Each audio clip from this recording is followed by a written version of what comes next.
जय माता दी। आज इस वीडियो में आप सुनने वाले हैं दुर्गा सप्तशती के संपूर्ण अध्याय। तो सबसे पहले सुनते हैं पहला अध्याय, जिसमें महर्षि ऋषि का राजा सुरथ और समाधि को देवी की महिमा बताने का वर्णन किया गया है। महर्षि मार्कंडेय बोले, सूर्य के पुत्र सावर्णी की उत्पत्ति की कथा विस्तार पूर्वक कहता हूँ, सुनो।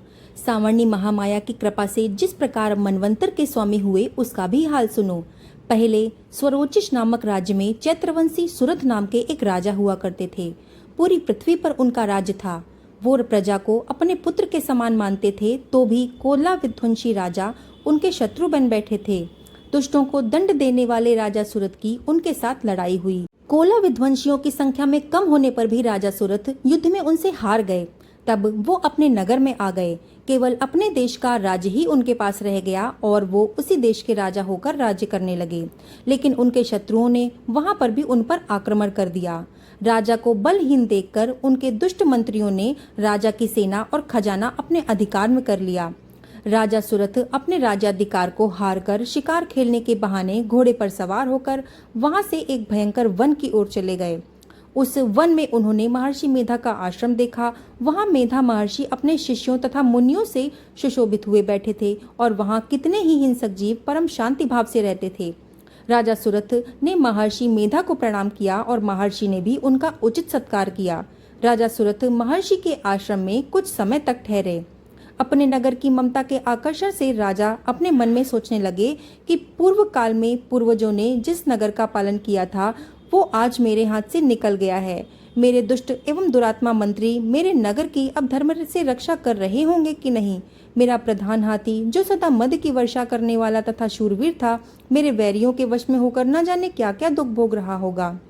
मेरे आज्ञाकारी नौकर, जो मेरी कृपा से धन और भोजन पाने में सदैव सुखी रहा करते थे और मेरे पीछे पीछे चलते थे, अब निश्चय ही वो दुष्ट राजाओं का अनुसरण करते होंगे तथा मेरे दुष्ट एवं दुरात्मा मंत्रियों द्वारा व्यर्थ ही धन को व्यय करने से संचित किया हुआ मेरा खजाना एक दिन अवश्य ही खाली हो जाएगा। इस प्रकार की बहुत सी बातें सोचता हुआ राजा निरंतर दुखी रहने लगा। एक दिन राजा सुरथ ने महर्षि मेधा के आश्रम के निकट एक वैश्य को देखा। राजा ने उससे पूछा कि भाई, तुम कौन हो और यहाँ तुम्हारे आने का क्या कारण है? तो तुम मुझे शोकाग्रस्त से दिखाई देते हो, इसका क्या कारण है? राजा के ये नम्र वचन सुनकर वैश्य ने सबसे पहले महाराज सुरथ को प्रणाम किया और कहा कि हे राजन, मेरा नाम समाधि है। मैं धनियों के कुल में उत्पन्न एक वैश्य हूँ। मेरे दुष्ट स्त्री और पुत्रों ने लोभ से मेरा सारा धन छीन लिया है और मुझे घर से निकाल दिया है। मैं इस तरह दुखी होकर इस वन में चला आया और यहाँ रहता हुआ भी मैं इस बात को नहीं जानता कि अब घर में इस समय सब कुशल होगा कि नहीं। यहाँ मैं अपने परिवार का आचरण संबंधी कोई समाचार भी नहीं पा सकता।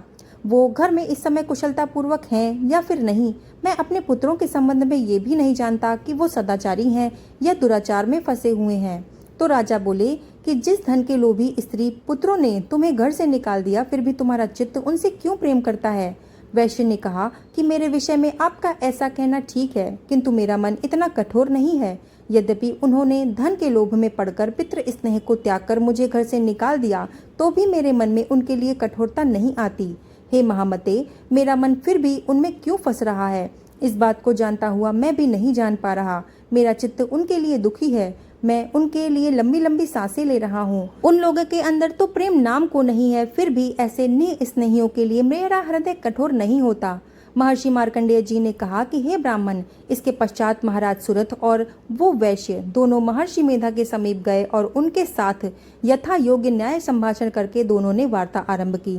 राजन बोले कि हे भगवान, मैं आपसे एक बात पूछना चाहता हूँ, सो आप कृपा करके मुझे बताइए। मेरा मन अधीन नहीं है, इससे मैं बहुत दुखी हूँ। राज्य धनाधिक की चिंता अभी तक मुझे बनी हुई है और मेरी ये ममता अज्ञानियों की तरह बढ़ती जा रही है। और ये समाधि नामक वैश्य भी अपने घर से अपमानित होकर आया है। इसके स्वजनों ने भी इसका परित्याग कर दिया है। स्वजनों से त्यागा हुआ भी ये उनसे हार्दिक प्रेम रखता है। इस तरह हम दोनों बहुत दुखी हैं। हे महाभाग, उन लोगों के अवगुणों को देखकर भी हम दोनों के मन में उनके लिए ममता जनिक आकर्षण उत्पन्न हो रहा है। हमारे ज्ञान रहते हुए भी ऐसा क्यों है? अज्ञानी मनुष्यों की तरह हम दोनों में ये मूर्खता क्यों है? महर्षि मेधा ने कहा, विषम मार्ग का ज्ञान तो सब जंतुओं को है। सभी के लिए विषय अलग अलग होते हैं। कुछ प्राणी दिन में नहीं देखते और कुछ रात को, परंतु कई जीव ऐसे होते हैं जो दिन तथा रात दोनों में देख सकते हैं। ये सत्य है कि मनुष्यों में ज्ञान प्रधान है, किंतु मनुष्य ही ज्ञानी नहीं होता। पशु पक्षी आदि भी ज्ञान रखते हैं। जैसे ये पशु पक्षी ज्ञानी है, वैसे ही मनुष्य का ज्ञान है, और जो ज्ञान मनुष्यों में वैसे ही पशु पक्षियों में भी है, तथा अन्य बातें भी दोनों में एक जैसी पाई जाती हैं। ज्ञान होने पर भी इन पक्षियों की ओर देखो कि अपने भूख से पीड़ित बच्चों की चोंच में कितने प्रेम से अन्न के दाने डालते हैं। हे राजन, ऐसा ही प्रेम मनुष्यों में अपने संतान के प्रति भी पाया जाता है। लोभ के कारण अपने उपकार का बदला पाने के लिए मनुष्य पुत्रों की इच्छा करते हैं और इस प्रकार मोह के गड्ढे में गिरा करते हैं। भगवान श्री हरि की जो माया है, उसी से ये संसार मोहित हो रहा है। इसमें आश्चर्य की कोई बात नहीं है, क्योंकि वो भगवान विष्णु की योग निद्रा है। ये माया ही तो है जिसके कारण संसार मोह में जकड़ा हुआ है। यही महामाया भगवती देवी ज्ञानियों के चित्त को बलपूर्वक खींचकर मोह में डाल देती हैं, और उसी के द्वारा संपूर्ण जगत की उत्पत्ति होती है। यही भगवती देवी प्रसन्न होकर मनुष्यों को मुक्ति प्रदान करती हैं, और यही संसार के बंधन का कारण है तथा संपूर्ण ईश्वरों की स्वामिनी है। महाराज सुरत ने पूछा कि भगवान, ये देवी कौन सी हैं जिसको आप महामाया कहते हैं? हे ब्राह्मण, ये कैसे उत्पन्न हुई और उसका कार्य क्या है? उनके चरित्र कौन कौन से हैं? प्रभु, जैसा उनका प्रभाव हो, जैसा स्वरूप हो, वो सब कृपा करके मुझसे कहिए, मैं ये भी सुनना चाहता हूँ। महर्षि मेधा बोले कि हे राजन, वो देवी तो नित्य स्वरूपा हैं। उनके द्वारा ये संसार रचा गया है, तब भी उनकी उत्पत्ति अनेक प्रकार से होती है। वो सब आप मुझसे सुनो। वो देवताओं का कार्य सिद्ध करने के लिए प्रकट होती हैं, उस समय वो उत्पन्ना हुई कहलाती हैं। संसार को जलमय करके जब भगवान विष्णु योग निद्रा का आश्रय लेकर शेष शैया पर सो रहे थे, तब मधुकैटभ नाम के 2 असुर उनके कानों के मैल से प्रकट हुए और वो ब्रह्मा जी को मारने के लिए तैयार हो गए। ब्रह्मा जी ने जब उन दोनों को अपनी ओर आते देखा और ये भी देखा कि भगवान विष्णु योग निद्रा का आश्रय लेकर सो रहे हैं, तो वो उस समय भगवान को जगाने के लिए उनके नेत्रों में निवास करने वाली योग निद्रा की स्तुति करने लगे।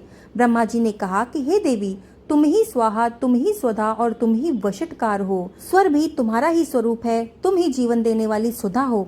नित्य अक्षर प्रणव में आकार, उकार, मकार, इन तीनों में माताओं के रूप में तुम ही स्थित हो। इनके अतिरिक्त जो बिंदपत अर्धमात्रा हैं, जिनका कि विशेष रूप से उच्चारण नहीं किया जाता है, हे देवी, वो भी तुम ही हो।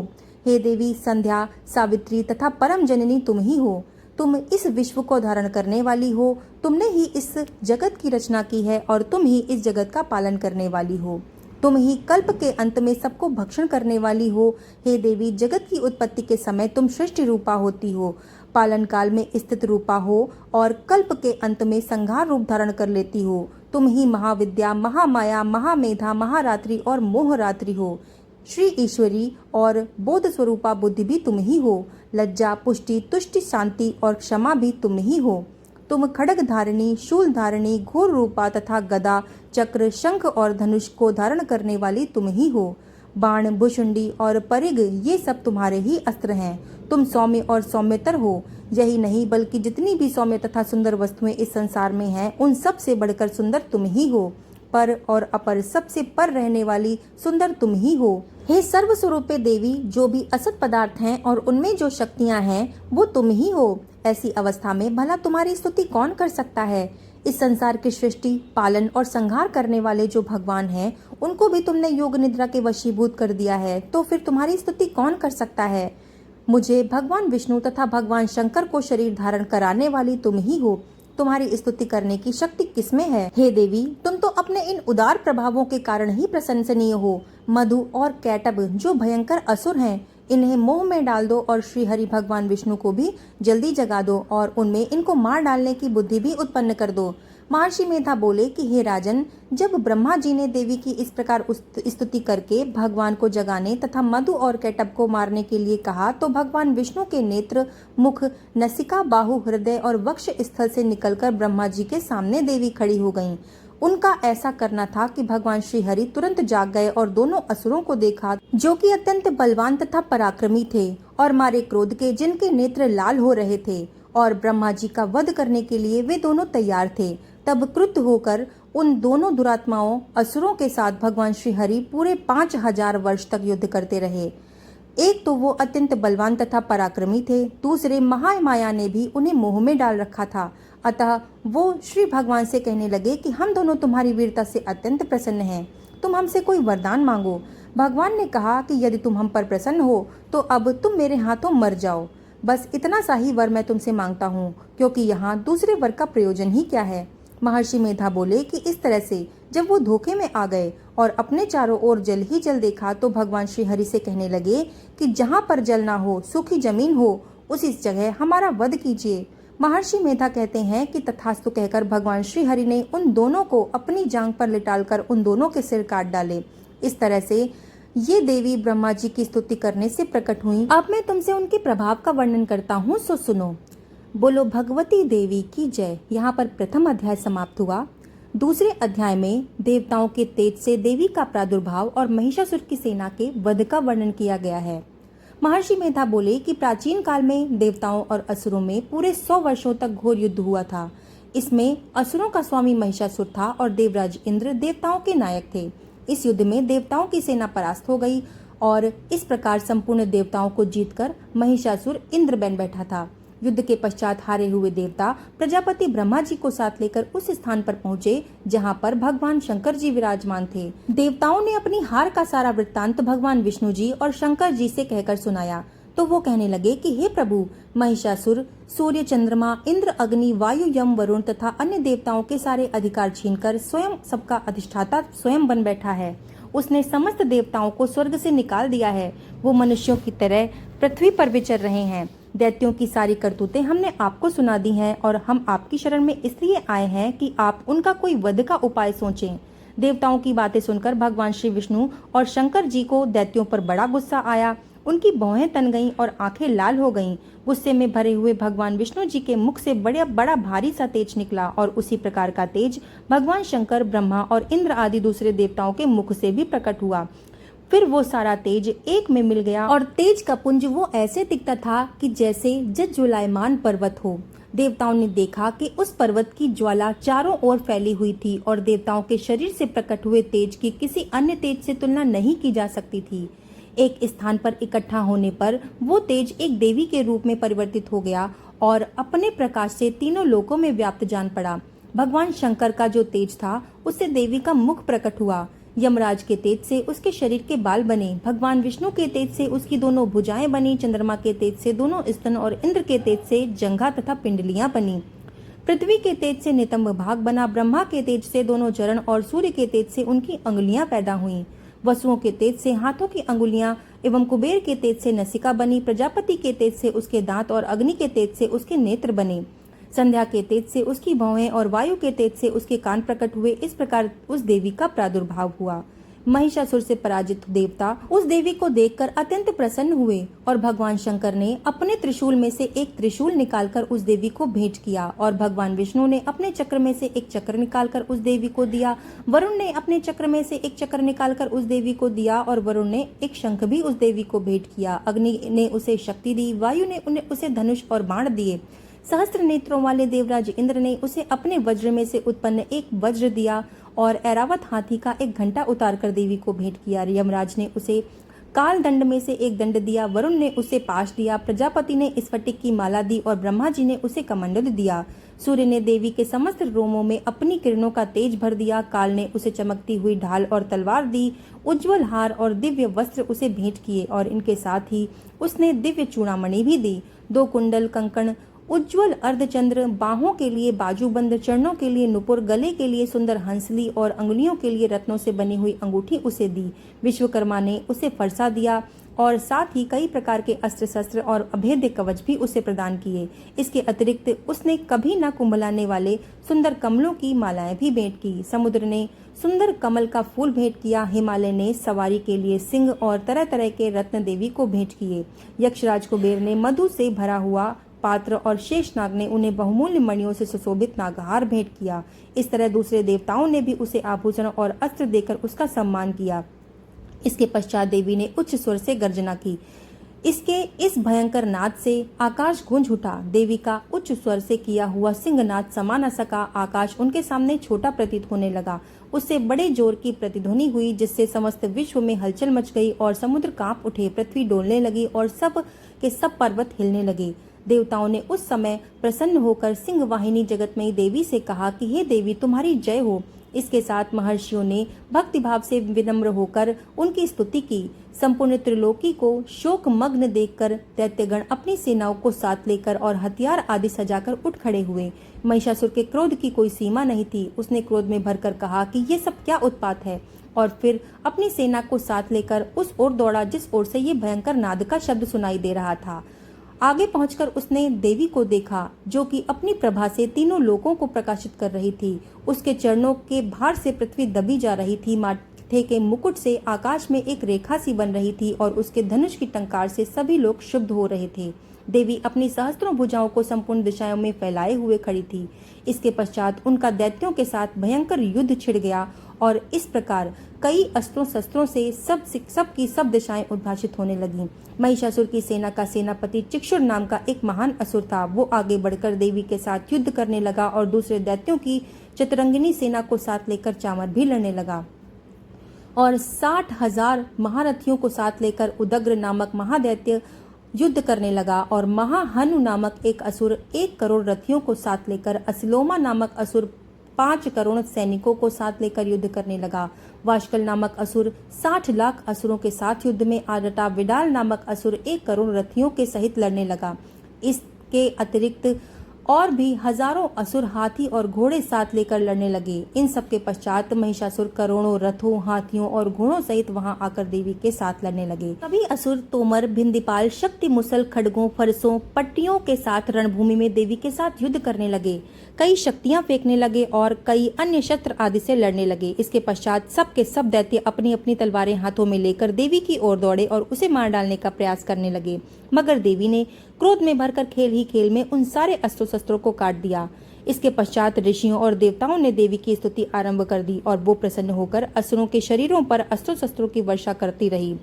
देवी का वाहन भी क्रोध में भरकर दैत्य सेना में इस प्रकार विचरने लगा कि जैसे वन में दावानल फैल रहा हो। युद्ध करती हुई देवी ने क्रोध में भरकर जितने श्वासों को छोड़ा, तुरंत ही सैकड़ों हजारों गणों के रूप में उनकी सांसें परिवर्तित हो गईं। पर से भिंदीपाल, खड़ग तथा पट्टिश इत्यादि अस्त्रों शस्त्रों के साथ वो दैत्यों से युद्ध करने लगे। देवी की शक्ति से बड़े हुए वो गण दैत्यों का नाश करते हुए ढोल, शंख, मृदंग आदि बजा रहे थे। फिर देवी ने त्रिशूल, गदा, शक्ति, खड़ग इत्यादि से सहस्त्रों असुरों को मार डाला। कितनों को घंटों की भयंकर आवाज से ही यमलोक पहुंचा दिया। कितने ही असुरों को उसने पास में बांधकर पृथ्वी पर धर घसीटा। कितनों को अपनी तलवार से टुकड़े टुकड़े कर दिए और कितनों को गदा की चोट से धरती पर सुला दिया। कई दैत्य मूसल की मार से घायल होकर रक्त वमन करने लगे और कई शूल से छाती फट जाने के कारण पृथ्वी पर लेट गए और कितनों की बाण से कमर टूट गई। देवताओं को पीड़ा कर देने वाले दैत्य कट कट कर मरने लगे। कितनों की बाहें अलग हो गईं, कितनों की ग्रीवाएं कट गईं, कितनों के सिर कटकर दूर भूमि पर लुढ़क कर जा गिरे। कितनों के शरीर बीच में से कट गए और कितनों की जंघाएं कट गईं और वे पृथ्वी पर गिर पड़े। कितने ही सिरों व पैरों के कटने पर भी भूमि में से उठ खड़े हुए और अस्त्र शस्त्र हाथ में लेकर देवी से लड़ने लगे। कई दैत्यगण भूमि में बाजों की ध्वनि के साथ नाच रहे थे। कई असुर जिनके सिर कट चुके थे, बिना सिर के धड़ से ही हाथ में शस्त्र लिए हुए लड़ रहे थे। दैत्य रह रहकर ठहरो ठहरो कहते हुए देवी को युद्ध के लिए ललकार रहे थे। जहां पर यह घोर संग्राम हुआ था, वहां की भूमि रथ, हाथी, घोड़े तथा असुरों की लाशों से भर गई थी और असुर सेना के बीच में रक्तपात होने लगा। रक्तपात होने के कारण रुधिर की नदियां बह रही थीं और इस तरह देवी ने असुरों की विशाल सेना को क्षण भर में इस तरह से नष्ट कर डाला जैसे तृण काष्ठ के बड़े समूह को अग्नि नष्ट कर डालती है। और देवी का सिंह भी गर्दन के बालों को हिलाता हुआ और बड़ा शब्द करता हुआ असुरों के शरीरों से मानो उनके प्राणों को ढूंढ रहा है। वहां देवी के गणों ने जब दैत्य के साथ युद्ध किया तो देवताओं ने प्रसन्न होकर आकाश से उन पर पुष्प वर्षा कर दी। जहां पर द्वितीय अध्याय समाप्त हुआ। बोलो भगवती दुर्गा की जय। तृतीय अध्याय में सेनापतियों सहित महिषासुर के वध का वर्णन किया गया है। महर्षि मेधा ने कहा कि महिषासुर की सेना नष्ट होते देखकर उस सेना का सेनापति चिक्षुर क्रोध में भर गया और देवी के साथ युद्ध करने के लिए आगे बढ़ा। वो देवी पर इस प्रकार बाणों की वर्षा करने लगा मानो सुमेरु पर्वत पर पानी की धार बरसा रहा हो। इस प्रकार देवी ने अपने बाणों से उसके सभी बाणों को काट डाला और उसके घोड़ों व सारथी को भी मार दिया। साथ ही उसके धनुष और उसकी अत्यंत ऊंची ध्वजा को भी काटकर नीचे गिरा दिया। उसका धनुष कट जाने के पश्चात उसके शरीर के अंगों को भी अपने बाणों से बींध दिया। धनुष, घोड़ों और सारथी के नष्ट हो जाने पर वो असुर ढाल और तलवार लेकर देवी की तरफ आया। उसने अपनी तीक्ष्ण धार वाली तलवार से देवी के सिंह के मस्तक पर प्रहार किया और बड़े वेग से देवी की बाईं भुजा पर वार किया, किंतु देवी की बाईं भुजा को छूते ही उस दैत्य की तलवार टूटकर 2 टुकड़े में बदल गई। इससे दैत्य ने क्रोध में भरकर शूल हाथ में लिया और देवी की ओर फेंका। देवी की ओर आता हुआ वो शूल आकाश में गिरते हुए सूर्य के समान प्रज्वलित हो उठा। उस शूल को अपनी ओर आते हुए भी देवी ने अपना शूल छोड़ा और महाअसुर के शूल के 100 टुकड़े कर दिए। साथ ही महाअसुर के प्राण भी हर लिए। चिक्षुर के मरने पर देवताओं को दुख देने वाला चामर नामक दैत्य हाथी पर सवार होकर देवी से लड़ने के लिए आया। उसने आगे आने के साथ ही शक्ति से देवी पर प्रहार किया, किंतु देवी ने अपनी हुंकार से ही उसे तोड़कर पृथ्वी पर डाल दिया। शक्ति को टूटा हुआ देखकर दैत्य ने क्रोध से लाल होकर शूल चलाया, किंतु देवी ने उसको भी काट डाला। इतने में देवी का सिंह उछलकर हाथी के मस्तक पर सवार हो गया और दैत्य के साथ बहुत ही तीव्र युद्ध करने लगा। वो दोनों लड़ते हुए हाथी पर से पृथ्वी पर जा गिरे और दोनों बड़े क्रोध में लड़ने लगे। फिर सिंह बड़े जोर से आकाश की ओर उछला और जब पृथ्वी की ओर आया तो उसने अपने पंजे से चामर का सिर धड़ से अलग कर दिया। क्रोध में भरी हुई देवी ने शिला और वृक्ष आदि की चोटों से उदग्र को भी मार दिया। कराल को दांतों और मुख को और थप्पड़ों से चूर्ण कर डाला। क्रुद्ध हुई देवी ने गदा के प्रहार से उद्यत दैत्यों को मार गिराया। भिंदीपाल से वाशकल को बाणों से ताम्र तथा अंधक को मौत के घाट उतार दिया। तीनों नेत्रों वाली परमेश्वरी ने त्रिशूल से उग्रास्य, उग्रवीर और महाहनु नामक राक्षस को मार गिराया। उसने अपनी तलवार से विडाल नामक दैत्य का सिर काट डाला तथा अपने बाणों से दुर्धर और दुर्मुख राक्षसों को यमलोक पहुंचा दिया। इस प्रकार जब महिषासुर ने देखा कि देवी ने मेरी सारी सेना को नष्ट कर दिया है, तो वो एक भैंसे का रूप धारण करके देवी के गणों को दुख देने लगा। उन गणों में कितनों को उसने अपने मुख के प्रहार से, कितनों को खुरों से, कितनों को पूंछ से और कितनों को सींगों से, बहुतों को दौड़ाने के वेग से, अनेकों को सिंहनाद से, कितनों को चक्कर देकर, कितनों को श्वास वायु के झोंकों से पृथ्वी पर गिरा दिया। वो दैत्य इस प्रकार गणों की सेना को गिरा देवी के सिंह को मारने के लिए दौड़ा। इस पर देवी को बड़ा गुस्सा आया। उधर दैत्य भी क्रोध में भरकर धरती को खुरों से खोदने लगा तथा सींगों से पर्वत को उखाड़ उखाड़ कर धरती पर फेंकने लगा और मुख से शब्द करने लगा। महिषासुर के वेग से चक्कर देने के कारण पृथ्वी शुद्ध होकर फटने लगी। उसकी पूंछ से टकरा कर समुद्र चारों ओर फैलने लगा। हिलते हुए सींगों के आघात से मेघ खंड खंड हो गए और श्वास से आकाश में उड़ते हुए पर्वत भी फटने लगे। इस तरह क्रोध में भरे हुए राक्षस को देख चंडिका को भी क्रोध आ गया और वो उसे मारने के लिए क्रोध में भर गई। देवी ने पाश फेंक कर दैत्य को बांध दिया और उसने बंध जाने पर दैत्य का रूप त्याग दिया और सिंह का रूप बना लिया। ज्यों ही देवी उसका सिर काटने के लिए तैयार हुई कि उसने पुरुष का रूप बना लिया, जो कि हाथ में तलवार लिए हुए खड़ा हुआ था। देवी ने तुरंत ही अपने बाणों के साथ उस पुरुष को उसकी तलवार सहित बींध डाला। इसके पश्चात वो हाथी के रूप में दिखाई देने लगा और अपनी लंबी सूंड से देवी के सिंग को खींचने लगा और गरजने लगा। देवी ने अपनी तलवार से उसकी सूंड काट डाली। तब राक्षस ने एक बार फिर भैंसे का रूप धारण कर लिया। पहले की तरह चर अचर जीवों सहित समस्त त्रिलोकी को व्याकुल करने लगा। इसके पश्चात क्रोध में भरी हुई देवी बारंबार उत्तम मधु का पान करने लगी और लाल लाल नेत्र करके हंसने लगी। उधर बलवीर तथा मद से क्रुद्ध हुआ दैत्य भी गरजने लगा। अपने सींगों से देवी पर पर्वतों को फेंकने लगा। देवी ने अपने बाणों से उसके फेंके हुए पर्वतों को चूर करती हुई बोली कि ओ मूर्ण, जब तक मैं मधुपान कर रही हूँ तब तक तू गरज ले। इसके पश्चात मेरे हाथों तेरी मृत्यु हो जाने पर देवता गरजेंगे। महर्षि मेधा ने कहा कि ऐसा कहकर देवी उछलकर उस दैत्य पर जा चढ़ी और उसको अपने पैरों से दबाकर शूल से उसके गले पर आघात किया। देवी के पैर से दबने पर भी दैत्य अपने दूसरे रूप में अपने मुख से बाहर होने लगा। वो अभी आधा ही बाहर निकला था कि देवी ने अपने प्रभाव से उसको रोक दिया।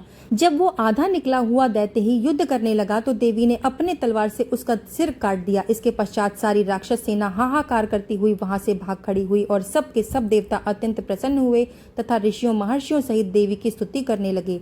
गंधर्वराज गान करने लगे तथा अप्सराएं नृत्य करने लगीं। यहाँ पर तृतीय अध्याय समाप्त हुआ। बोलो भगवती देवी की जय।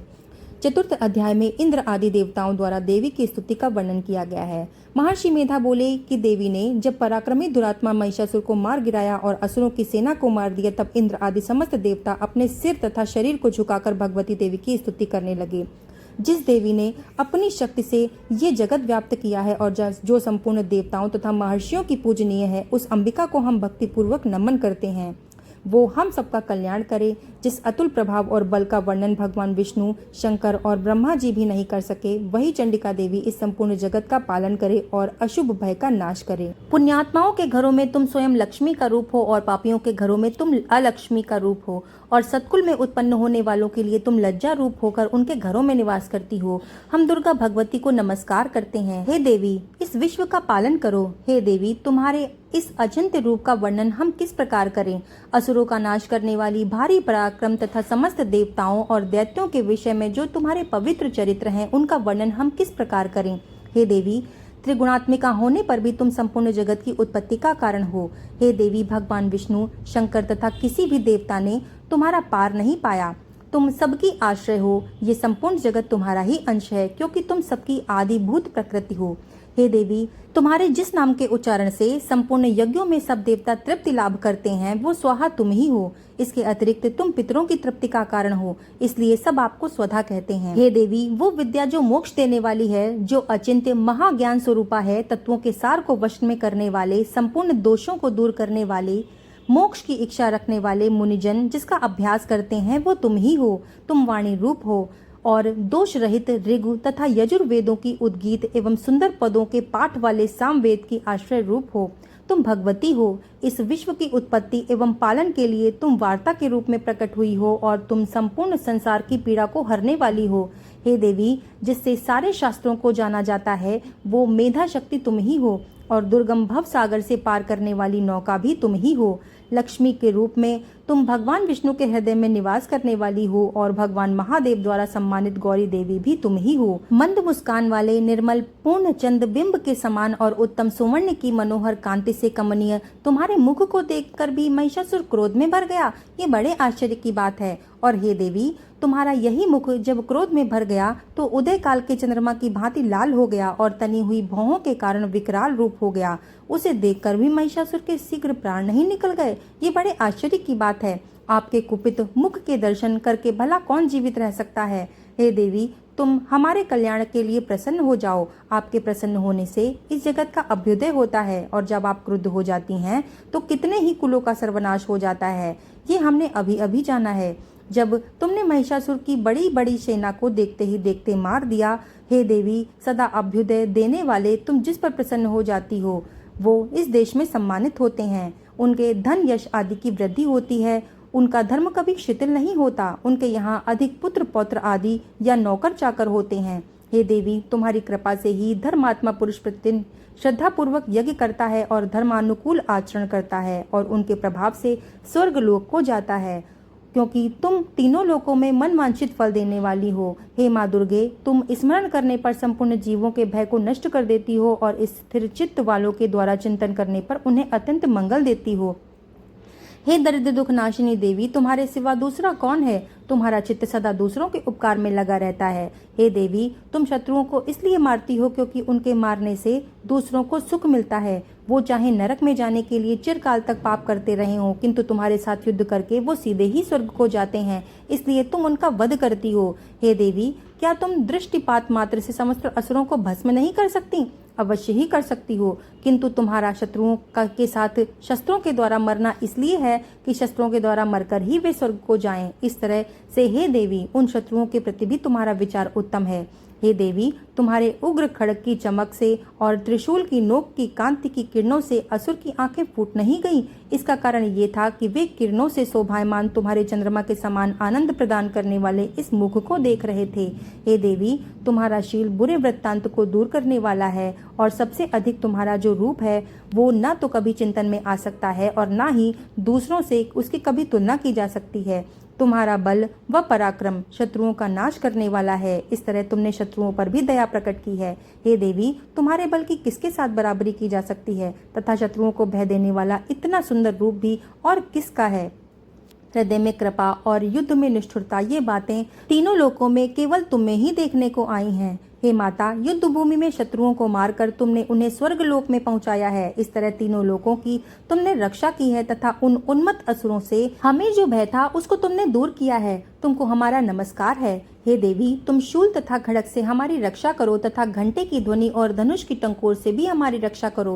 हे चंडिके, आप अपने शूल को घुमाकर पूर्व, पश्चिम, उत्तर तथा दक्षिण दिशा से हमारी रक्षा करो। तुम तीनों लोकों में जो तुम्हारे सौम्य रूप हैं तथा घोर रूप हैं, उनसे हमारी रक्षा करो तथा इस पृथ्वी की रक्षा करो। हे अंबिके, आपके कर पल्लवों में जो खड़ग, शूल और गदा आदि शस्त्र शोभायमान हैं, उनसे हमारी रक्षा करो।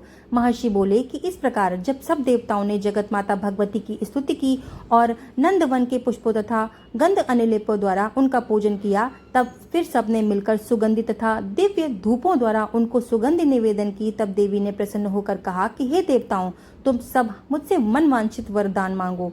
देवता बोले कि हे भगवती, तुमने हमारा सब कुछ कार्य तो कर दिया है, अब कुछ भी मांगना मेरे लिए शेष नहीं रह गया, क्योंकि तुमने हमारे शत्रु महिषासुर को मार डाला है।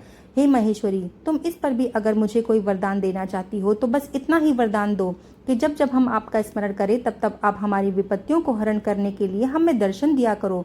हे अंबिके, जो कोई भी तुम्हारी स्तुति करे उनकी बुद्धि, समृद्धि और वैभव देने के साथ ही उनके धन, स्त्री और संपत्ति आदि को बढ़ाओ तथा हम पर सदैव प्रसन्न रहो।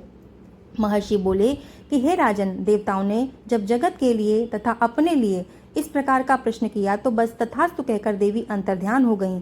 हे भूपति, जिस प्रकार तीनों लोगों का हित चाहने वाली भगवती देवताओं के शरीर से उत्पन्न हुई थी, वो सारा वृत्तांत मैंने तुमसे कह दिया है। और इसके पश्चात दुष्ट असुरों तथा शुंभ निशुंभ का वध करने और सब लोगों की रक्षा करने के लिए जिस प्रकार गौरी देवी के शरीर से उत्पन्न हुई थी, वो सारा वृत्तांत भी मैं तुमसे यथापूर्वक वर्णन करता हूँ। यहाँ पर चौथा अध्याय भी समाप्त हुआ। बोलो भगवती देवी की जय। 5वें अध्याय में देवताओं के द्वारा देवी की स्तुति का वर्णन किया गया है। महर्षि मेधा ने कहा कि पूर्व काल में शुंभ और निशुंभ नामक असुरों ने अपने बल के मद से इंद्र का त्रिलोकी का राज्य और यज्ञों के भाग छीन लिए, और वो दोनों इस प्रकार सूर्य, चंद्रमा, धर्मराज तथा वरुण के अधिकार भी छीनकर स्वयं ही इसका उपयोग करने लगे। वायु और अग्नि का कार्य भी वही करने लगे और इसके पश्चात जिन देवताओं का राज्य छीना था उनको अपने अपने स्थान से निकाल दिया। इस तरह से अधिकार छीने हुए देवताओं तथा दैत्यों द्वारा निकाले हुए देवता अपराजिता देवी का स्मरण करने लगे। देवी ने उनको वरदान दिया था कि मैं तुम्हारी संपूर्ण विपत्तियों को नष्ट करके तुम्हारी रक्षा करूंगी। ऐसा विचार करके देवता हिमालय पर गए और भगवती विष्णु माया की स्तुति करने लगे। देवताओं ने कहा कि हे देवी, तुमको नमस्कार है, शिव को नमस्कार है, प्रकृति और भद्रा को नमस्कार है। हम लोग रौद्र, नित्या और गौरी को नमस्कार करते हैं। ज्योत्सनामयी, चंद्र रूपिणी और सुख रूपा देवी को निरंतर नमस्कार है। शरणागतों का कल्याण करने वाली देवी, बुद्धि और सिद्धि रूपा देवी को हम बार बार नमस्कार करते हैं। और नैऋति, राजाओं की लक्ष्मी तथा सर्वाणी को हम नमस्कार करते हैं। दुर्गा को, दुर्ग स्थलों को पार करने वाली दुर्गपारा को, सारा सर्वकारिणी, ख्याति कृष्ण और धूम्र देवी को सदैव नमस्कार करते हैं। अत्यंत सौम्य तथा अत्यंत रौद्र रूपा को हम नमस्कार करते हैं। उन्हें हमारा बारंबार प्रणाम है। जगत की आधारभूता कृति देवी को हम बार बार नमस्कार करते हैं। जिस देवी को प्राणी मात्र विष्णु माया कहते हैं उसको हम नमस्कार करते हैं। उसको नमस्कार है, उसको नमस्कार है, उसको नमस्कार है। जो देवी संपूर्ण प्राणियों में चेतना कहलाती है उसको नमस्कार है, उसको नमस्कार है, उसको नमस्कार है।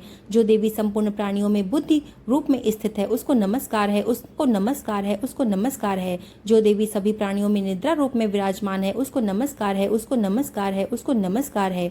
जो देवी संपूर्ण प्राणियों में क्षुधा रूप में विराजमान है उसको नमस्कार है, उसको नमस्कार है, उसको नमस्कार है। जो देवी संपूर्ण प्राणियों में छाया रूप में स्थित है उसको नमस्कार है, उसको नमस्कार है, उसको नमस्कार है। जो देवी सब प्राणियों में शक्ति रूप में स्थित है उसको नमस्कार है, उसको नमस्कार है, उसको नमस्कार है। जो देवी संपूर्ण प्राणियों में तृष्णा रूप में स्थित है उसको नमस्कार है, उसको नमस्कार है, उसको नमस्कार है। जो देवी सब प्राणियों में शांति रूप में स्थित है उसको नमस्कार है, उसको नमस्कार है, उसको नमस्कार है। जो देवी सब प्राणियों में जाति रूप में स्थित है उसको नमस्कार है, उसको नमस्कार है, उसको नमस्कार है। जो देवी सब प्राणियों में लज्जा रूप में स्थित है उसको नमस्कार है, उसको नमस्कार है, उसको नमस्कार है। जो देवी संपूर्ण प्राणियों में श्रद्धा रूप में स्थित है उसको नमस्कार है, उसको नमस्कार है, उसको नमस्कार है। जो देवी सब प्राणियों में कांति रूप में स्थित है उसको नमस्कार है, उसको नमस्कार है, उसको नमस्कार है। जो देवी सब प्राणियों में लक्ष्मी रूप में स्थित है उसको नमस्कार है, उसको नमस्कार है, उसको नमस्कार है। जो देवी समस्त प्राणियों में वृत्ति रूप में स्थित है उसको नमस्कार है, उसको नमस्कार है, उसको नमस्कार है। जो देवी सब प्राणियों में स्मृति रूप में स्थित है उसको नमस्कार है, उसको नमस्कार है, उसको नमस्कार है। जो देवी सब प्राणियों में दया रूप में स्थित है, उसको नमस्कार है, उसको नमस्कार है, उसको नमस्कार है। जो देवी सब प्राणियों में तुष्ट रूप में स्थित है, उसको नमस्कार है, उसको नमस्कार है, उसको नमस्कार है। जो देवी संपूर्ण प्राणियों में मात्र रूप से स्थित है, उसको नमस्कार है, उसको नमस्कार है, उसको नमस्कार है। जो देवी संपूर्ण प्राणियों में भ्रांति रूप में स्थित है, उसको नमस्कार है, उसको नमस्कार है, उसको नमस्कार है। जो देवी संपूर्ण प्राणियों में नित्य व्याप्त रहती है, उसको नमस्कार है, उसको नमस्कार है, उसको नमस्कार है। जो देवी चैतन्य रूप में इस संपूर्ण संसार में व्याप्त करके स्थित है, उसको नमस्कार है, उसको नमस्कार है, उसको नमस्कार है। पूर्व काल में देवताओं ने अपने अभीष्ट फल को पाने के लिए जिसकी स्तुति की और देवराज इंद्र ने बहुत दिनों तक जिसका मनन किया, वो कल्याण की साधना भूता ईश्वरी हमारा कल्याण और मंगल करे तथा सारी विपत्तियों को नष्ट कर डाले। असुरों के सताए हुए हम संपूर्ण देवता उस परमेश्वरी को इस समय नमस्कार करते हैं, जो भक्ति पूर्वक स्मरण किए जाने पर तुरंत ही सभी विपत्तियों को नष्ट कर देती है। वो जगदम्बा इस समय हमारा मंगल करके हमारी समस्त विपत्तियों को दूर करे। महर्षि मेधा ने कहा कि हे राजन, इस प्रकार जब सब देवता स्तुति कर रहे थे तो उसी समय पार्वती देवी गंगा में स्नान करने के लिए आईं। तब उनके शरीर से प्रकट होकर शिवा देवी बोली कि शुंभ दैत्य के द्वारा स्वर्ग से निकाले हुए और निशुंभ के हारे हुए सभी देवता मेरी स्तुति कर रहे हैं। पार्वती के शरीर से अंबिका निकली थीं। इसके साथ ही उसको संपूर्ण लोक में कौशिकी कहा जाता है। कौशिकी के प्रकट होने के पश्चात पार्वती देवी के शरीर का रंग काला हो गया और वो हिमालय पर रहने वाली कालिका देवी के नाम से प्रसिद्ध हुई। फिर शुंभ और निशुंभ के दूत चंडमुंड वहां आए और उन्होंने परम मनोहर रूप वाली अंबिका देवी को देखा। फिर वो शुंभ के पास जाकर बोले कि महाराज, एक अत्यंत सुंदर स्त्री हिमालय को प्रकाशित कर रही है। वैसा रंग रूप आज तक हमने किसी और स्त्री में नहीं देखा। हे असुरेश्वर, आप ये पता लगाएं कि वो कौन है और उसको ग्रहण कर लें। वो स्त्री सभी स्त्रियों में रत्न है। वो अपनी कांति से दसों दिशाओं को प्रकाशित करती हुई वहां पर स्थित है, इसलिए आपको उसका देखना उचित है। हे प्रभु, तीनों लोकों के हाथी, घोड़े और मणि इत्यादि जितने भी रत्न हैं, वो सब इस समय आप ही के घर में शोभायमान हैं। हाथियों में रत्न रूप ऐरावत हाथी और उच्चवेश्वर नामक घोड़ा तो आप इंद्र से ले आए हैं। हंसों द्वारा जुता हुआ विमान जो ब्रह्मा जी के पास था, अब वो भी आपके पास है। ये महापद्म नामक खजाना जो कुबेर से आपने छीना है, समुद्र ने आपको सदा खिले हुए फूलों की किंजलकिनी माला दी है। वरुण का कंचन की वर्षा करने वाला छत्र आपके पास है।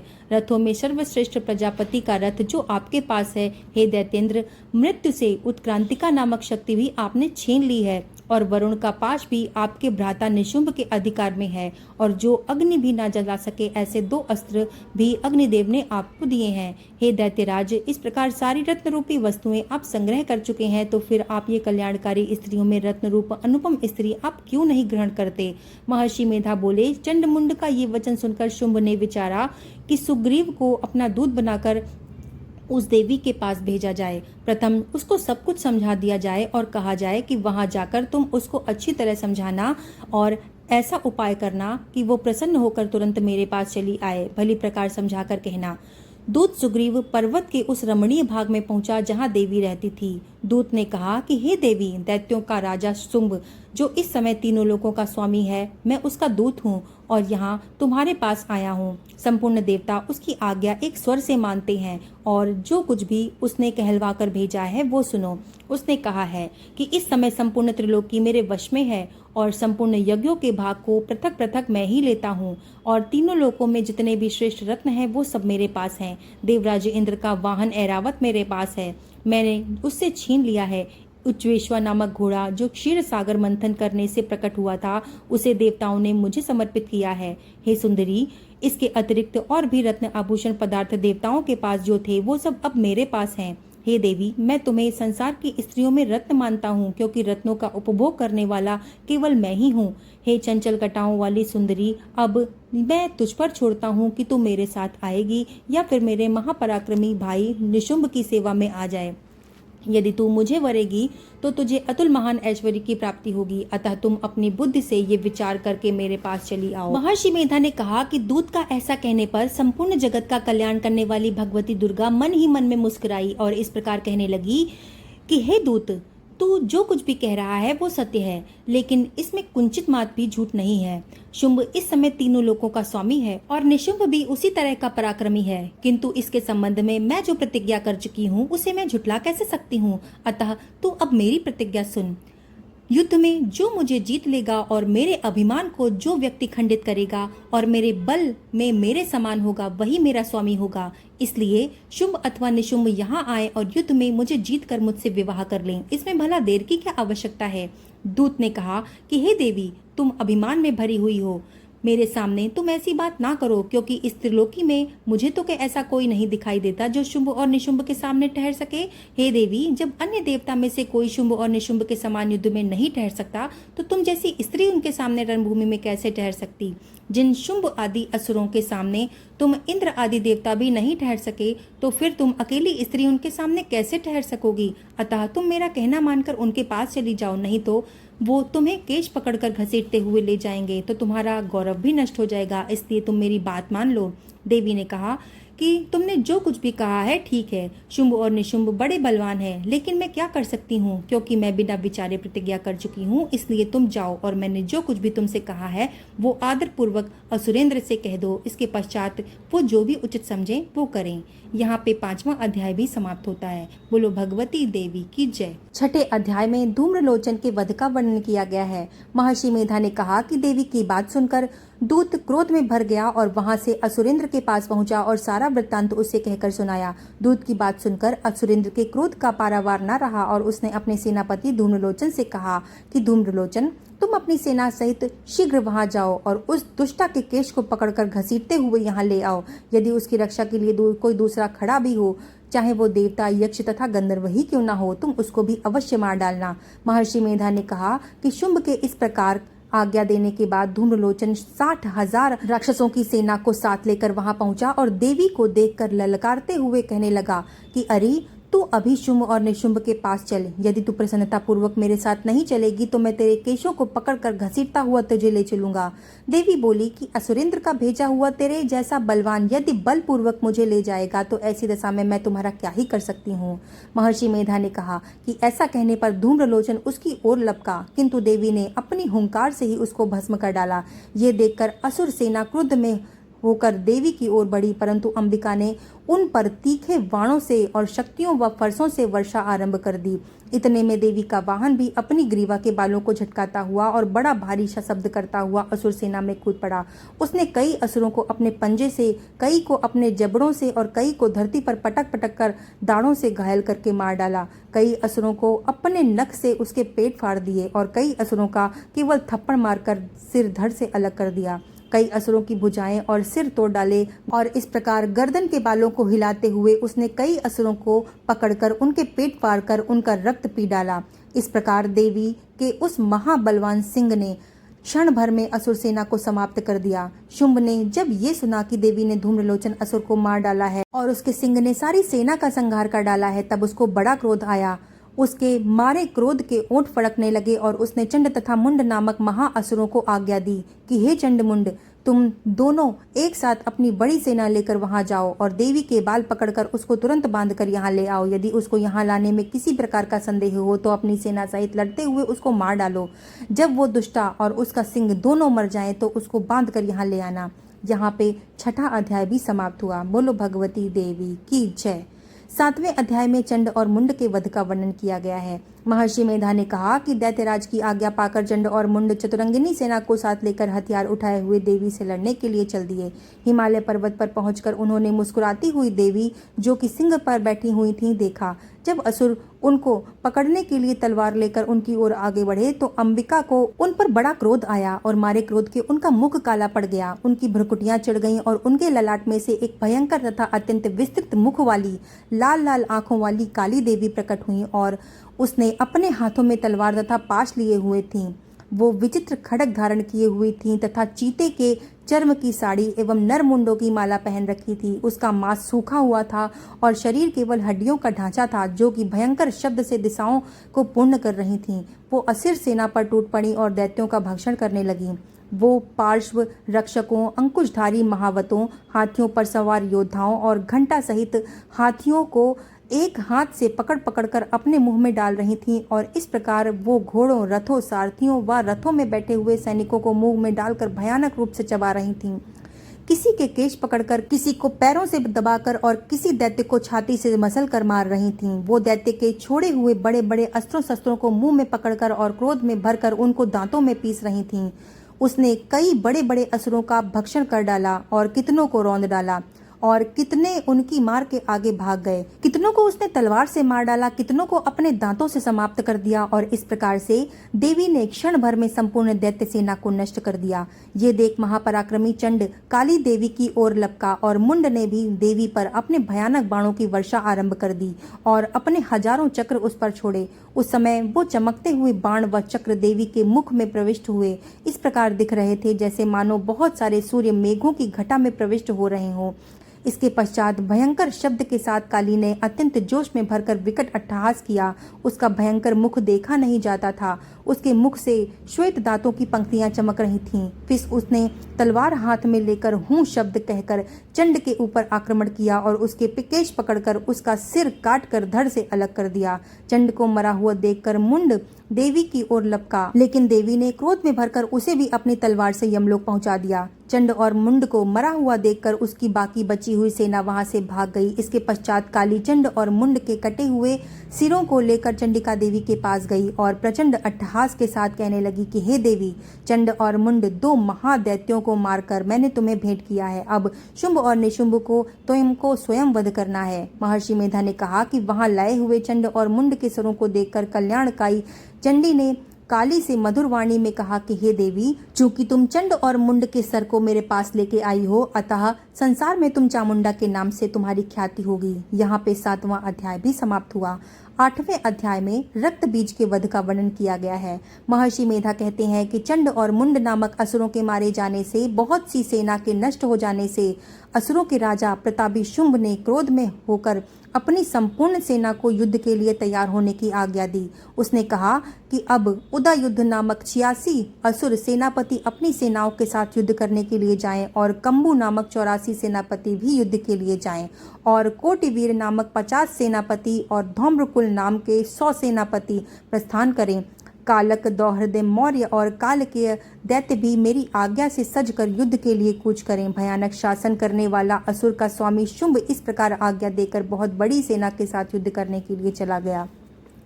उसकी सेना को अपनी ओर आता देखकर चंडिका ने अपनी धनुष की टंकोर से पृथ्वी पर और आकाश के बीच का भाग गुंजा दिया। हे राजन, इसके पश्चात देवी के सिंह ने दहाड़ना आरंभ कर दिया और अंबिका के घंटे के शब्द से उस ध्वनि को और भी बढ़ा दिया। धनुष की टंकोर, शेर की दहाड़ और घंटे के शब्द से पृथ्वी और आकाश के बीच का भाग गूंज उठा और इसके साथ ही देवी ने अपने मुख को और भी भयानक बना लिया। ऐसे भयंकर शब्द सुनकर राक्षसी सेना ने देवी तथा सिंह को चारों ओर से घेर लिया। हे राजन, उस समय दैत्यों का नाश के लिए और देवताओं के हित के लिए ब्रह्मा, शिव, कार्तिकेय, विष्णु तथा इंद्र आदि देवों की शक्तियां जो अत्यंत पराक्रम और बल से संपन्न थीं, उनके शरीर में से निकलकर उसी के रूप में चंडिका देवी के पास गईं। जिस देवता का जैसा रूप था, जैसे आभूषण थे और जैसा वाहन था, वैसा ही रूप, आभूषण और वाहन लेकर उन देवताओं की शक्तियां दैत्यों से युद्ध करने के लिए आईं। हंस युक्त विमान में बैठकर और रुद्राक्ष की माला तथा कमंडलु धारण करके ब्रह्मा जी की शक्ति आई।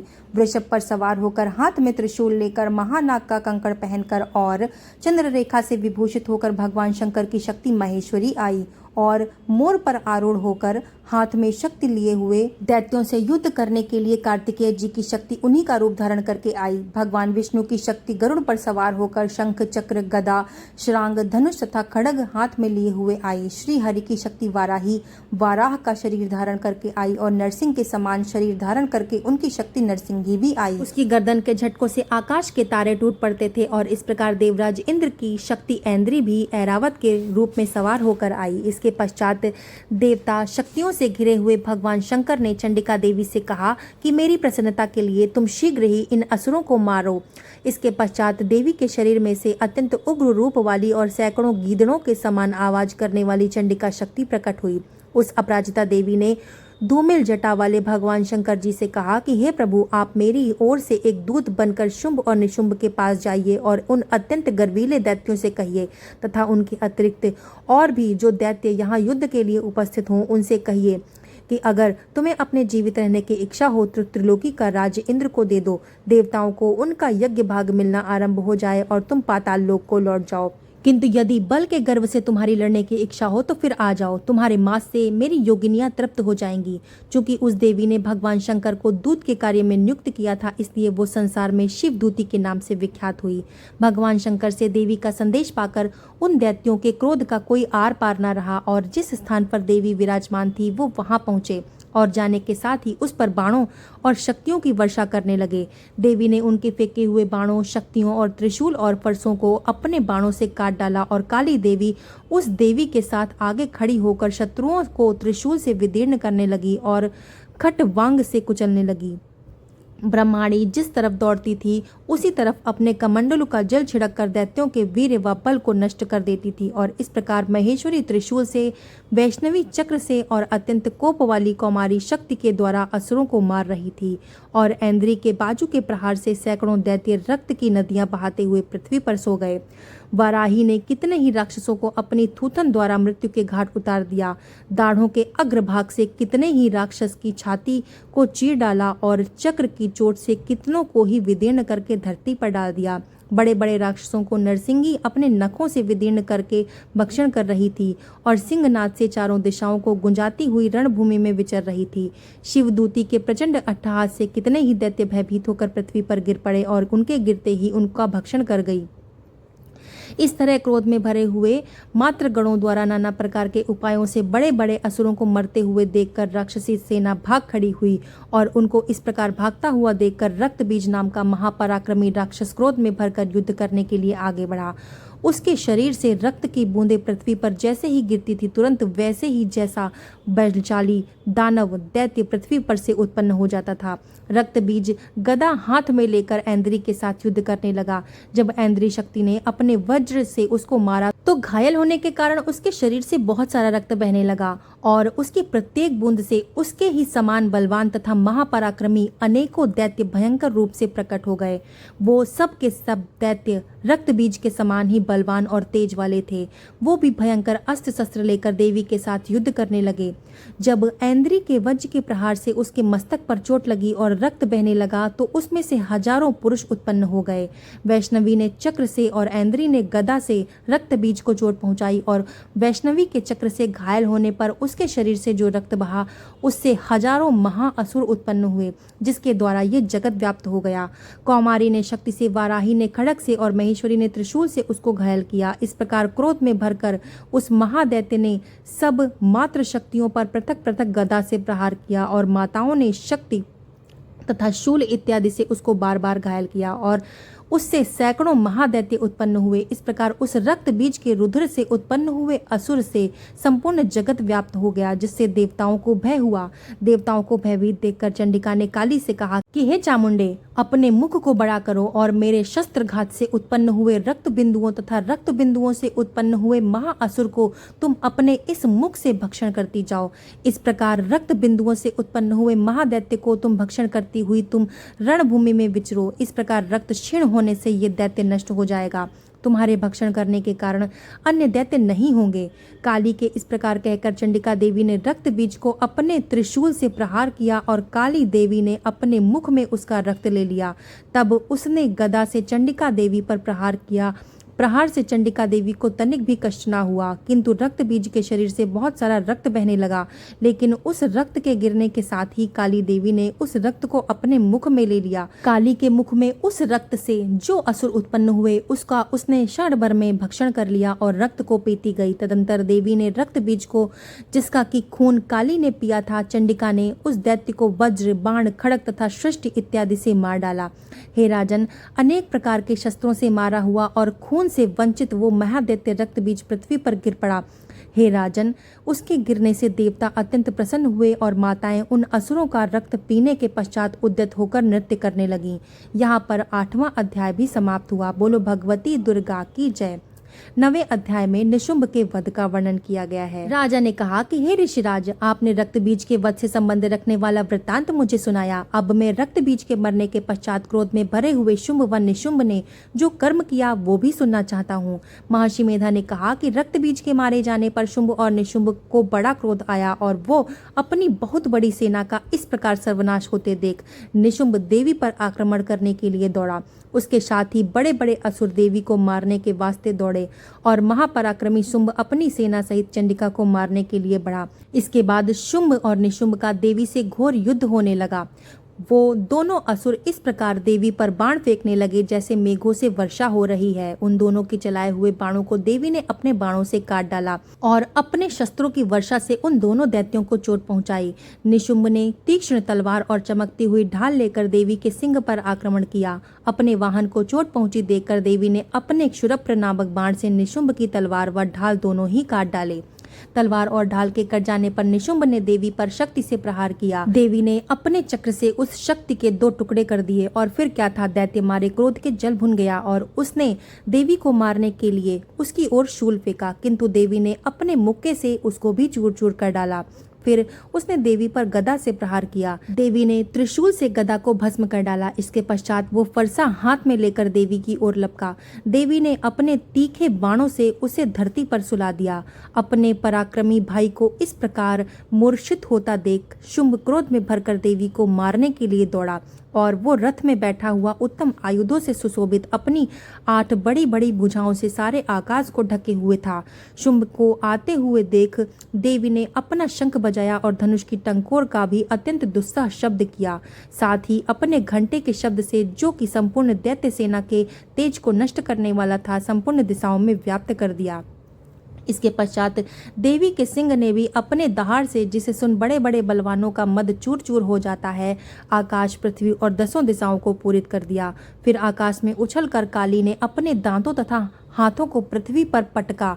उसके ऐसा करने से ऐसा भारी शब्द हुआ जिससे कि पहले के सारे शब्द शांत हो गए। इसके पश्चात शिवदूती ने असुरों के लिए भय उत्पन्न करने वाला अट्टहास किया, जिसे सुनकर दैत्य थर्रा उठे और शुंभ को बड़ा क्रोध आया। फिर अंबिका ने उसे अरे दुष्ट, खड़ा रहे कहा तो आकाश से सभी देवता जय हो बोल उठे। शुंभ ने वहां आकर ज्वालाओं से युक्त अत्यंत भयंकर शक्ति छोड़ी, जिसे आते देखकर देवी ने अपनी महुलका नामक शक्ति से उसे काट डाला। हे राजन, फिर शुंभ के सिंहनाद से तीनों लोक व्याप्त हो गए और उसकी प्रतिध्वनि से ऐसा घोर शब्द हुआ जिससे कि इससे पहले के सारे शब्दों को जीत लिया। शुंभ के छोड़े हुए बाणों को देवी ने और देवी के छोड़े हुए बाणों को शुंभ ने अपने बाणों से काट कर सैकड़ों और हजारों टुकड़ों में परिवर्तित कर दिया। इसके पश्चात जब चंडिका ने क्रोध में भरकर शुंभ को त्रिशूल से मारा तो वो मूर्छित होकर पृथ्वी पर गिर पड़ा। इतने में निशुंभ की मूर्छा दूर हुई और उसने धनुष लेकर बाणों से देवी, काली और सिंह को घायल कर दिया। फिर उस राक्षस ने 10 भुजाएं धारण करके चक्र आदि आयुधों से देवी को आच्छादित कर दिया। तब भगवती दुर्गा ने कुपित होकर अपने बाणों से उन चक्रों तथा बाणों को काट डाला। ये देखकर निशुंभ हाथ में गदा लेकर चंडिका को मारने के लिए दौड़ा। उसको आते देखकर तीक्ष्ण धार वाले खड्ग से उसकी गदा को भी काट डाला। फिर उसने त्रिशूल हाथ में ले लिया। देवताओं को दुखी करने वाले निशुंभ को त्रिशूल हाथ में लिए हुए आता देखकर चंडिका ने अपने शूल से उसकी छाती पर प्रहार किया और उसकी छाती को चीर डाला। शूल विदीर्ण हो जाने पर उसकी छाती में से एकदम उसके जैसा ही महान पराक्रमी दैत्य ठहर जा कहता हुआ निकला। उसको देखकर देवी ने बड़े जोर का ठहाका लगाया। अभी वो निकलने ही न वाला था कि उसका सिर अपनी तलवार से देवी ने काट डाला। सिर के कट जाने के साथ ही वो पृथ्वी पर गिर पड़ा। तदंतर सिंह दहाड़ दहाड़ कर असुरों का भक्षण करने लगा और काली शिवदूती भी राक्षसों का रक्त पीने लगी। कौमारी की शक्ति ने कितने ही महादैत्यों को नष्ट कर डाला। ब्रह्मा जी के कमंडल के जल से कितने ही असुर समाप्त हो गए। कई दैत्य महेश्वरी के त्रिशूल से विदीर्ण होकर पृथ्वी पर गिर पड़े और कई बाराही के प्रहारों से छिन्न छिन्न होकर धराशाही हो गए। वैष्णवी ने भी अपने चक्र से बड़े बड़े महान असुर का कचूमर निकालकर उन्हें यमलोक पहुंचा दिया और ऐन्द्री ने कितने ही महाबली राक्षसों के टुकड़े टुकड़े कर दिए। कई दैत्य मारे गए, कई भाग गए और कितने ही काली शिवदूती के द्वारा भक्षण कर लिए गए। यहाँ पर 9वां अध्याय भी समाप्त हुआ। बोलो भगवती दुर्गा की जय। 10वें अध्याय में शुंभ के वध का वर्णन किया गया है। महर्षि मेधा ने कहा कि हे राजन, अपने प्यारे भाई को मरा हुआ तथा सेना को नष्ट हुआ देखकर क्रोध में भरकर दैत्यराज शुंभ कहने लगा कि हे दुर्गे, तू अहंकार से गर्व मत कर, क्योंकि तू दूसरों के बल पर लड़ रही है। देवी ने कहा कि हे दुष्ट, देख, मैं तो अकेली ही हूँ। इस संसार में मेरे सिवा दूसरा है ही कौन? ये सब मेरी ही शक्तियाँ हैं। देख, ये सारी शक्तियां मुझ में प्रविष्ट हो रही हैं। इसके पश्चात ब्रह्माणी आदि सब देवियां उस देवी के शरीर में लीन हो गईं और देवी अकेली रह गई। तब देवी ने कहा कि मैं अपने ऐश्वर्य शक्ति से अनेकों रूपों में यहाँ उपस्थित हुई हूँ। उन सब रूपों को मैंने अपने में समेट लिया है और अब मैं यहाँ पर अकेली खड़ी हुई हूँ। तुम भी यहीं ठहरो। महर्षि मेधा ने कहा कि तब देवताओं तथा राक्षसों के देखते ही देखते देवी तथा शुंभ में भयंकर युद्ध होने लगा। अंबिका देवी ने सैकड़ों अस्त्र शस्त्र छोड़े। उधर दैत्यराज ने भी भयंकर अस्त्रों का प्रहार आरंभ कर दिया। देवी के छोड़े हुए सैकड़ों अस्त्रों शस्त्रों को दैत्य ने अपने अस्त्रों शस्त्रों द्वारा काट डाला। इस प्रकार शुंभ ने जो अस्त्र शस्त्र छोड़े उसको देवी ने अपने भयंकर हुंकार के द्वारा ही काट डाला। दैत्य ने जब सैकड़ों बाणों को छोड़कर देवी को ढक दिया तो क्रोध में भरकर देवी ने अपने बाणों से उसके धनुष को नष्ट कर डाला। धनुष के नष्ट हो जाने पर दैत्येंद्र ने शक्ति चलाई, लेकिन देवी ने उसे भी काटकर फेंक दिया। फिर दैत्येंद्र चमकती हुई ढाल लेकर देवी की ओर दौड़ा, किंतु जब वो देवी के समीप पहुंचा तो देवी ने अपने तीक्ष्ण बाणों से उसकी चमकने वाली ढाल को भी काट दिया। और फिर दैत्येंद्र का घोड़ा मर गया, रथ टूट गया, सारथी मारा गया और वो भयंकर मुदगर लेकर देवी पर आक्रमण करने के लिए आगे बढ़ा, किंतु देवी ने अपने तीक्ष्ण बाणों से उसके मुदगर को भी काट दिया। इस पर दैत्य ने मारे क्रोध में भरकर देवी को छाती पर बड़े जोर से एक मुक्का मारा। दैत्य ने जब देवी को मुक्का मारा तो देवी ने भी उसकी छाती पर बड़ा जोर का थप्पड़ मारा। थप्पड़ खाकर पहले तो दैत्य पृथ्वी पर गिर पड़ा, परंतु तुरंत ही वो खड़ा हुआ और देवी को पकड़कर आकाश की ओर उछला और वहां जाकर दोनों युद्ध करने लगे। ये युद्ध ऋषियों और देवताओं को आश्चर्य में डालने वाला था। देवी आकाश में दैत्य के साथ बहुत देर तक युद्ध करती रही। फिर देवी ने उसे आकाश में घुमाकर पृथ्वी पर गिरा दिया। दुष्टात्मा दैत्य पुनः उठकर देवी को मारने के लिए दौड़ा। तब उसको अपनी ओर आता हुआ देखकर देवी ने उसकी छाती विदीर्ण करके उसको पृथ्वी पर पटक दिया। देवी के त्रिशूल से घायल होने पर उस दैत्य के प्राण पखेरु उड़ गए और उसके मरने पर समुद्र, द्वीप, पर्वत, पृथ्वी सब कांपने लग गए। तदंतर उस दुष्ट आत्मा के मरने से संपूर्ण जगत प्रसन्न और स्वस्थ हो गया और आकाश निर्मल हो गया। पहले जो उत्पात सूचक मेघ और उल्कापात होते थे वे सब शांत हो गए और उसके मारे जाने पर नदियां अपने ठीक मार्ग से बहने लगीं। संपूर्ण देवताओं का हृदय हर्ष से भर गया और गंधर्वियां सुंदर गान करने लगीं। गंधर्व बाजे बजाने लगे और अप्सराएं नाचने लगीं। पवित्र वायु बहने लगी। सूर्य की कांति स्वच्छ हो गई। यज्ञशालाओं की बुझी हुई अग्नि अपने आप प्रज्वलित हो उठी और चारों दिशाओं में शांति फैल गई। यहाँ पर 10वां अध्याय भी समाप्त हुआ। बोलो भगवती दुर्गा की जय। 11वें अध्याय में देवताओं का देवी की स्तुति करना और देवी का देवताओं को वरदान देने का वर्णन किया गया है।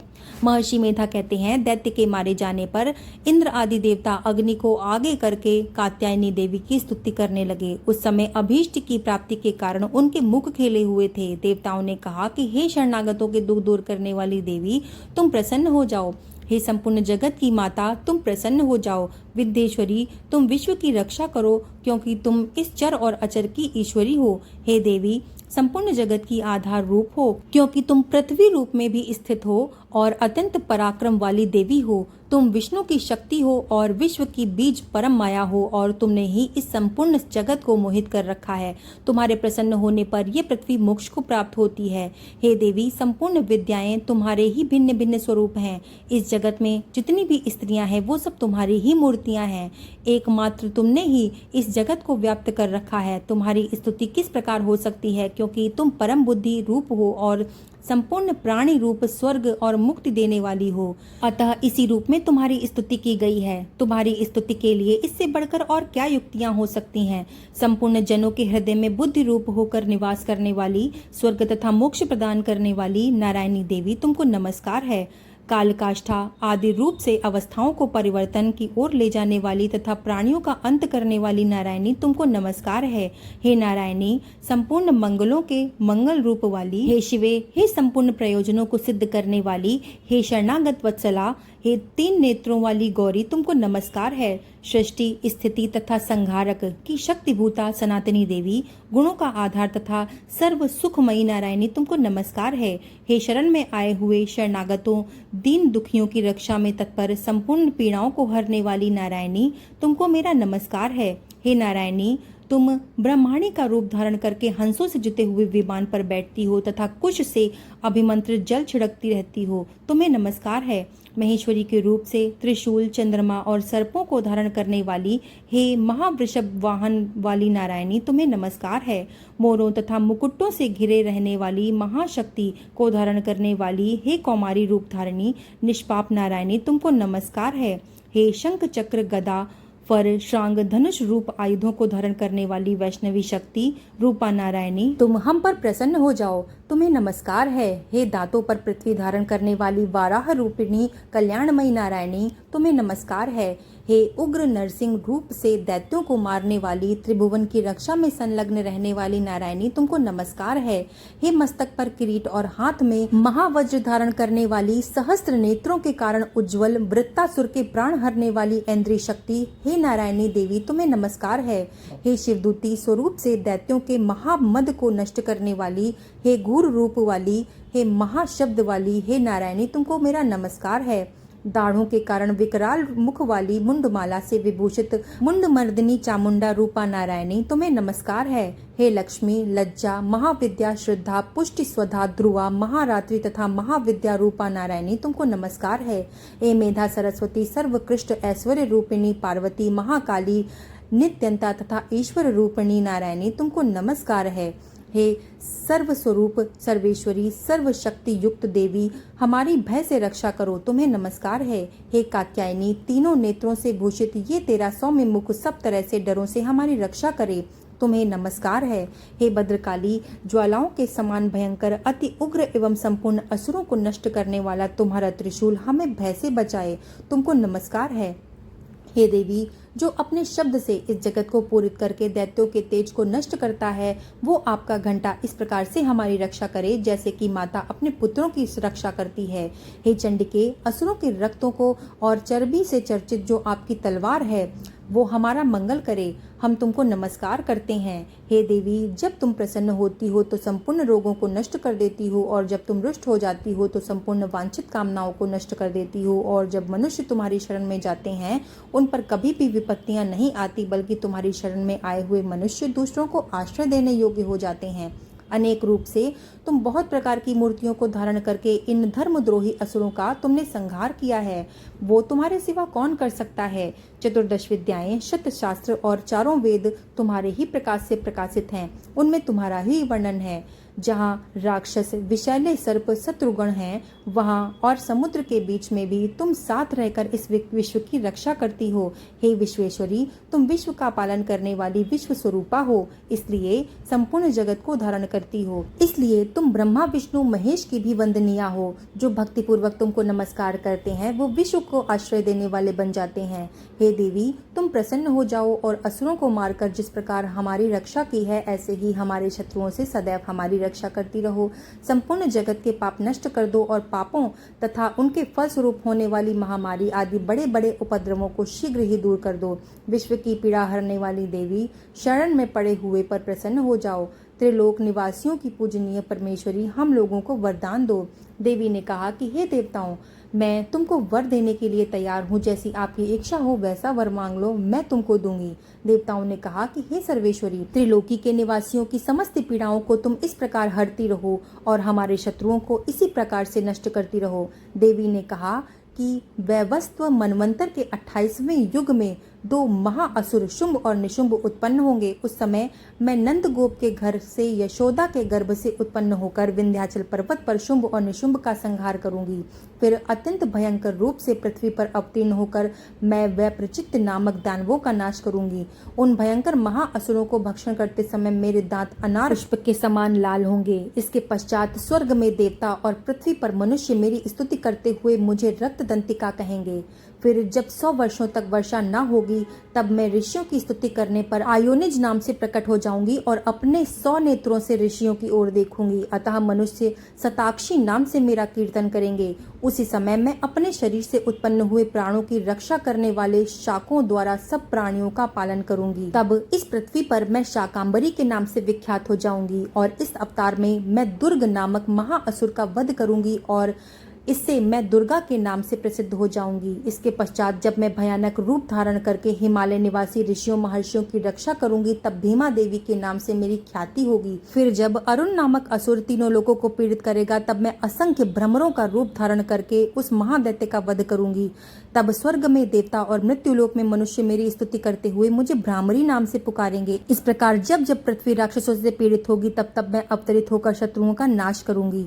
यहाँ पर 11वां अध्याय भी समाप्त हुआ। बोलो भगवती देवी की जय।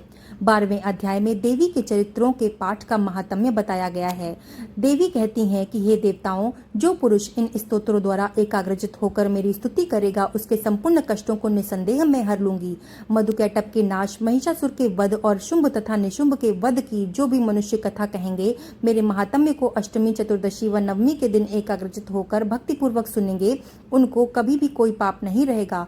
पाप से उत्पन्न हुई विपत्तियां भी उनको नहीं सताएंगी। उनके घर में कभी भी दरिद्रता का वास नहीं होगा और न ही उनको प्रियजनों का विछोह होगा।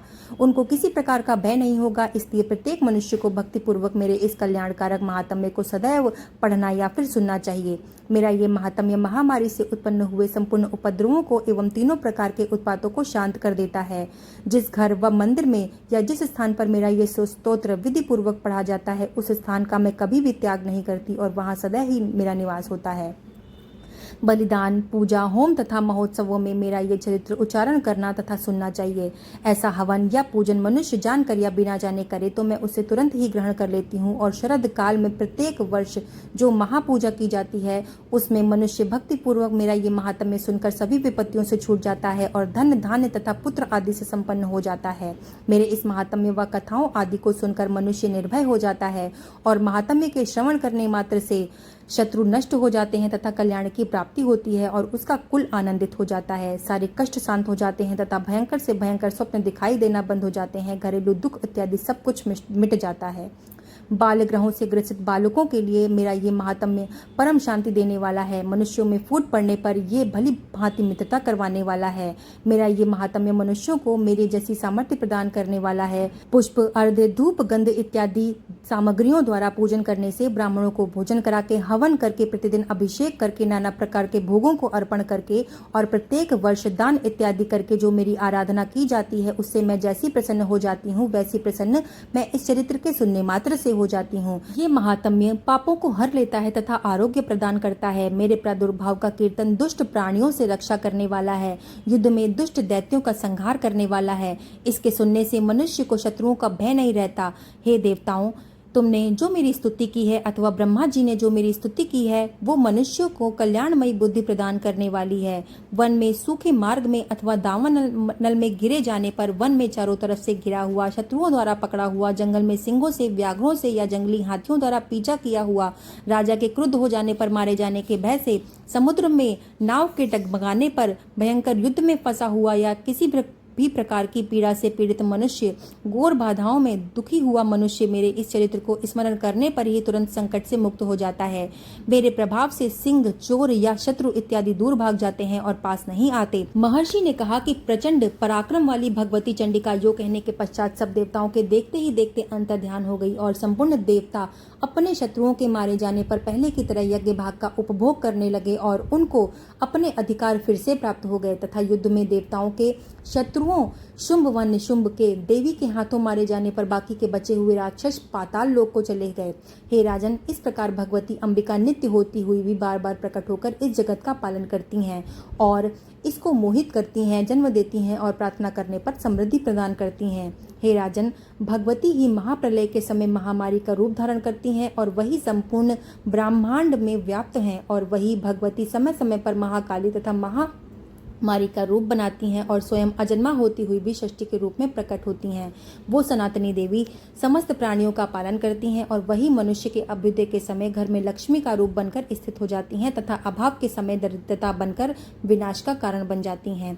पुष्प, धूप और गंध आदि से पूजन करने से, उसकी स्तुति करने से वो धन, धान्य और पुत्र पौत्र आदि की कामनाओं को पूर्ण करती हैं और धर्म में शुभ बुद्धि प्रदान करती हैं। यहाँ पर 12वां अध्याय भी समाप्त हुआ। अब सुनते हैं 13वां और अंतिम अध्याय, जिसमें राजा सुरथ और वैश्य को देवी ने वरदान दिया है। महर्षि मेधा ने कहा कि हे राजन, इस प्रकार देवी के उत्तम महात्म्य का वर्णन मैंने तुमको सुनाया। जगत को धारण करने वाली इस देवी का ऐसा ही प्रभाव है। वही देवी ज्ञान को देने वाली हैं और भगवान विष्णु की इस माया के प्रभाव से तुम और ये वैश्य तथा अन्य विवेकी जन मोहित होते हैं और भविष्य में भी मोहित होते रहेंगे। हे राजन, तुम इसी परमेश्वरी की शरण में जाओ। यही भगवती की आराधना करने पर मनुष्य को भोग, स्वर्ग तथा मोक्ष प्रदान होगा।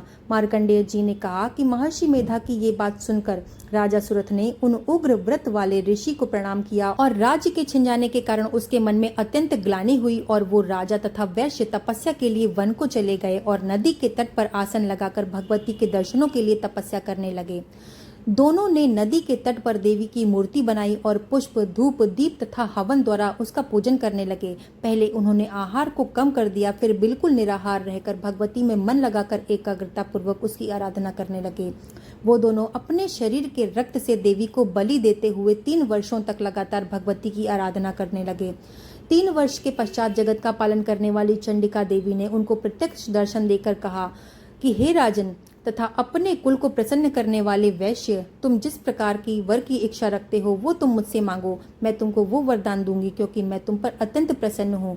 मार्कंडेय जी कहते हैं कि ये सुनकर राजा ने अगले जन्म में नष्ट न होने वाला अखंड राज्य और इस जन्म में बलपूर्वक अपने शत्रुओं को नष्ट करने के पश्चात अपना पुनः राज्य प्राप्त करने के लिए भगवती देवी से वरदान मांगा।